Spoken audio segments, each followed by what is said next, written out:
What are Floodborn glimmers? When a violent explosion rocked the Great Illuminary, it rattled nearby ink casting stations and sent a flood of volatile mixed magical ink rushing through the hallways. When this chaotic mixed ink crashed into glimmers who were, for the most part, minding their own business, it changed Storyborn and Dreamborn glimmers alike. Sure, the hero glimmers were still heroic and the villains quite villainous, but they surged with unexpected power and became something different. Some are older, some are wiser. At least, they think they are. Some feel more inspired, some feel more fabulous. Some reach new heights, and some reach for new gifts. While these changes may be unpredictable, they are always exciting. So, pay careful attention when adventuring in the realm of Lorcana. You never know when another Illumineer's glimmers might transform and what unpredictable powers they may possess. But one thing is certain, these Floodborn are on the rise, filled with power, and ready to quest.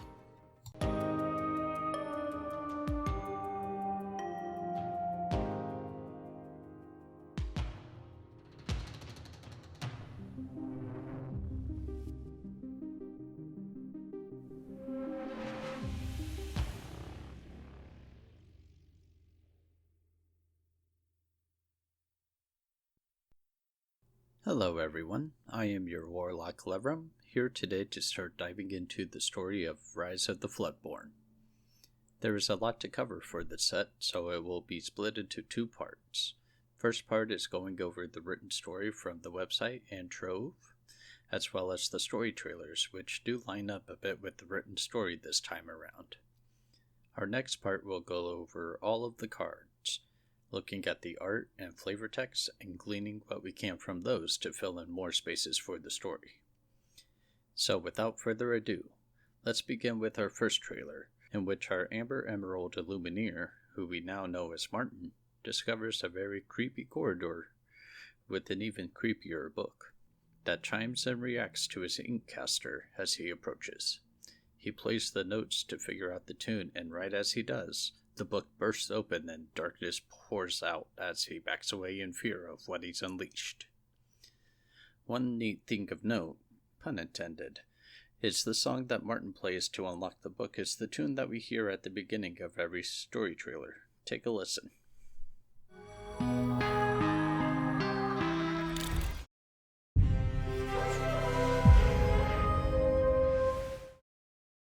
But this event kicks off the rest of our story, starting with the Trove booklet, following our main girl, Shan in her moments following the explosion. The Great Illuminary is humming with activity. After an age of empty hallways, except for the occasional magic room, of course, clusters of Illumineers hurry from room to room once more. New arrivals stare around in wonder, both at the marvels of the Illuminary and at the character glimmers passing by. Shanze, a new Illumineer, stands before an open lore book. Her imagination has been burning steadily since she arrived, and she has an idea for a new glimmer. But as she grips her inkcaster, the floor beneath her rumbles and shakes. Something isn't right. She sprints out from her ink casting station and down the arched hallway.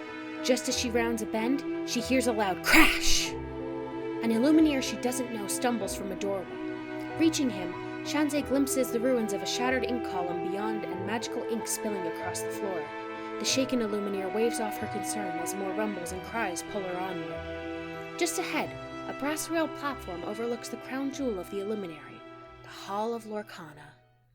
Below, Shanze sees an Illumineer beckon others over to a large shining sphere containing a red spellbook. Soon, the group surrounds it, quickly diving into an animated discussion. Then the wave comes. With a thunderous crash, a mass of all 6 inks flood the room from somewhere beneath her. It collides with the low freestanding displays that hold faintly glowing items of lore, everything from magic mirrors to enchanted armor, and they tumble into the rising tide.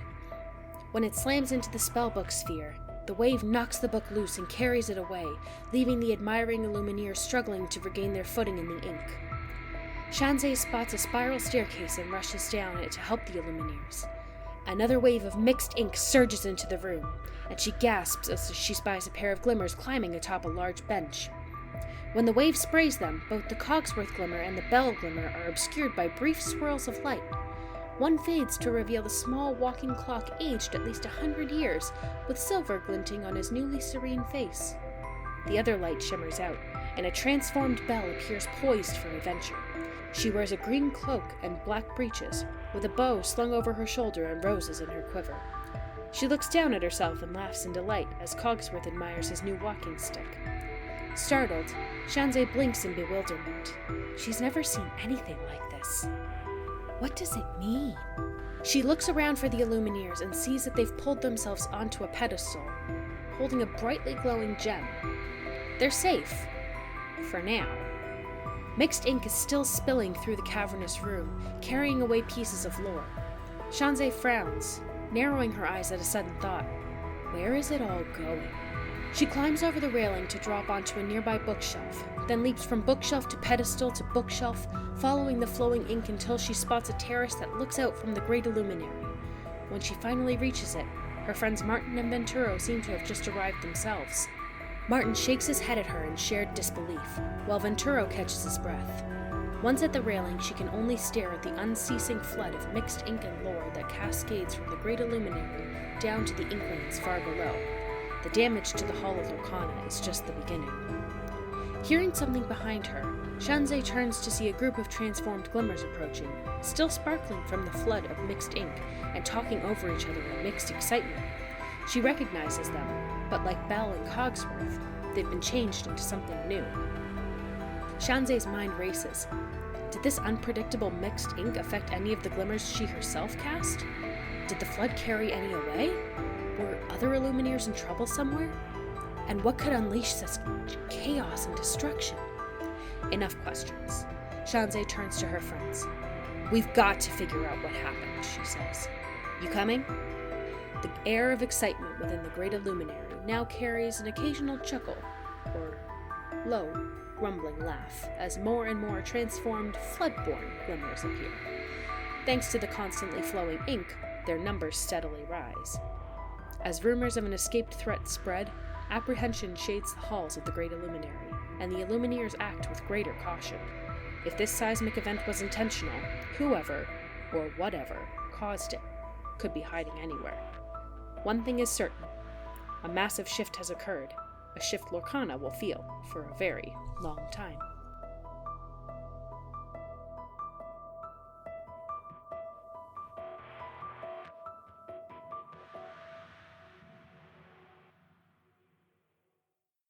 A lot to unpack here, so let's go in order.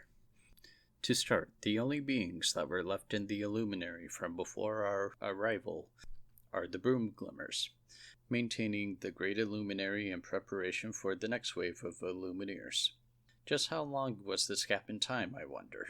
We also see that Shanzeh and her friends that we've seen in the trailer so far are not the only Illumineers present in the story, perhaps representing us in the Illuminary. She sees them gathering over a red spellbook, which I would imagine is the Sorcerer's Spellbook item card, before being swept away by the flood. As we'll see in the next part, a lot of cards have many references to the spellbook. The Illumineers are noted as having an animated discussion about it and deem it to be of some importance.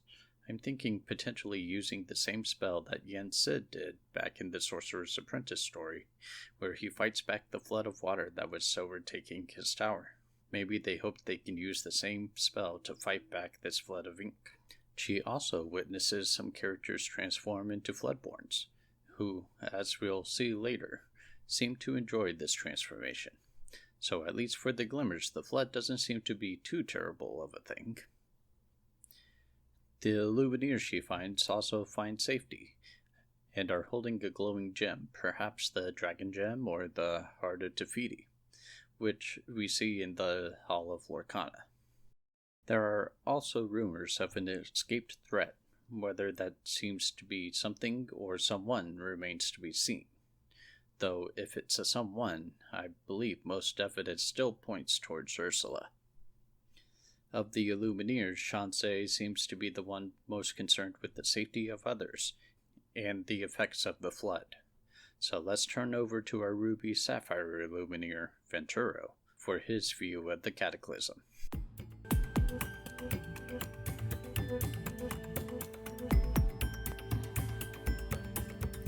Get washed away in wonder and ink. A surprising turn of events poses serious threats and untold possibilities. Venturo was stumped. Understanding software was easy, and circuits were even easier. But a coin that was so lucky it could alter the very laws of probability?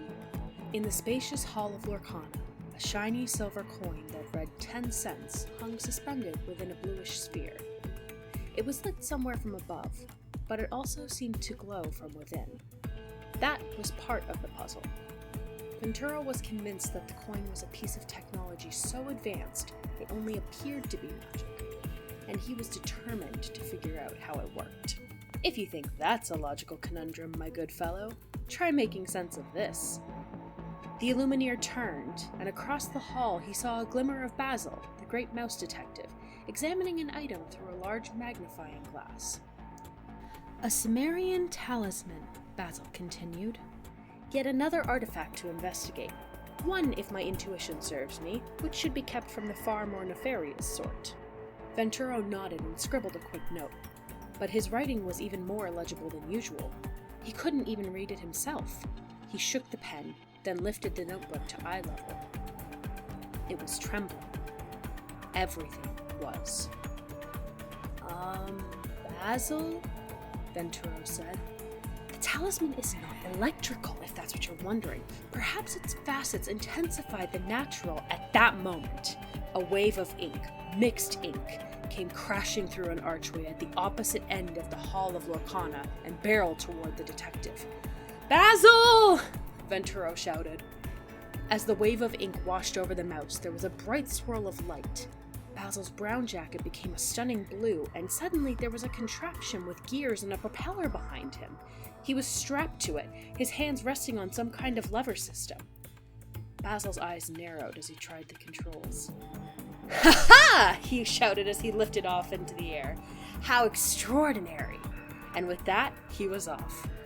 Shouts and giggles erupted throughout the hall of Lorcana. Venturo saw a nearby Cinderella glimmer gasp as the ink began to change her, but the flood swelled suddenly and knocked him off his feet before he could see what happened. The river of ink swept him, along with much of the lore that had been on display in the hall of Lorcana, out of the hall and down a spacious hallway. Venturo looked all around for something he could grab onto, but saw nothing.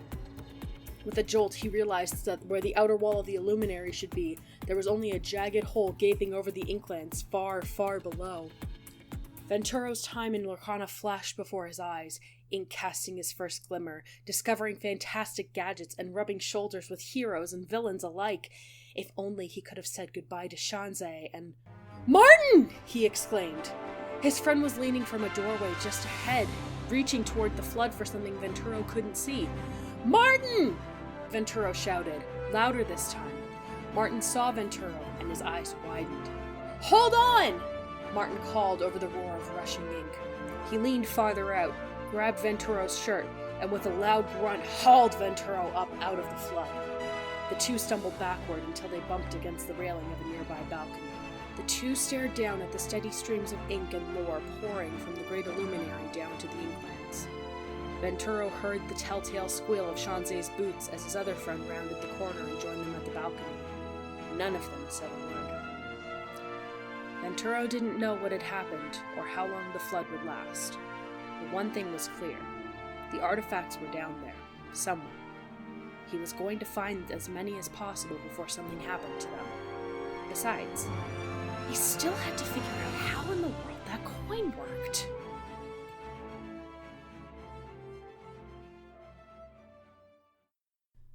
So Venturo is a man of science.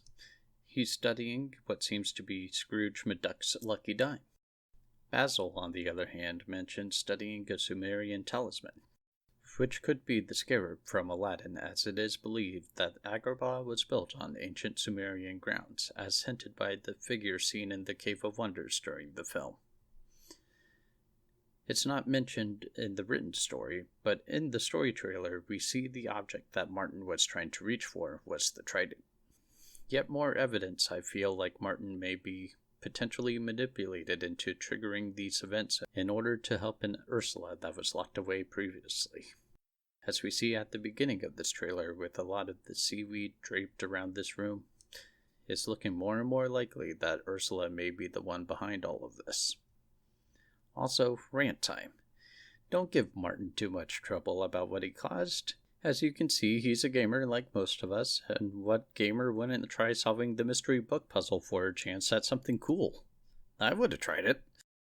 And sure, he may be getting manipulated by Ursula, and was initially reaching for the trident at her behest, but he gave it up in order to save his friend.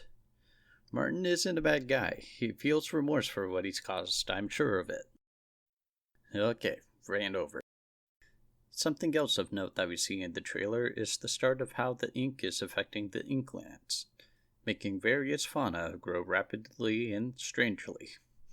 So it seems like the only things that the flood isn't affecting are the Illumineers and the lore, or at least that we know of yet. Anyways, with Venturo's interest of the items and lore, let's see how many we can spot in the images and trailer for this part of the story. So for our first image, in the orbs we have the trident, Sorcerer's Spellbook, and Peter Pan's dagger. One thing I like to note about these orbs is that they all seem to contain some part of the environment these items come from, like how Peter Pan's dagger is stuck in a part of Captain Hook's ship, and the spellbook is floating on the flood of water as it did in The Sorcerer's Apprentice. It's almost like lore is not only these items, but these moments in time that are captured in these magical spheres. Just some food for thought for the future.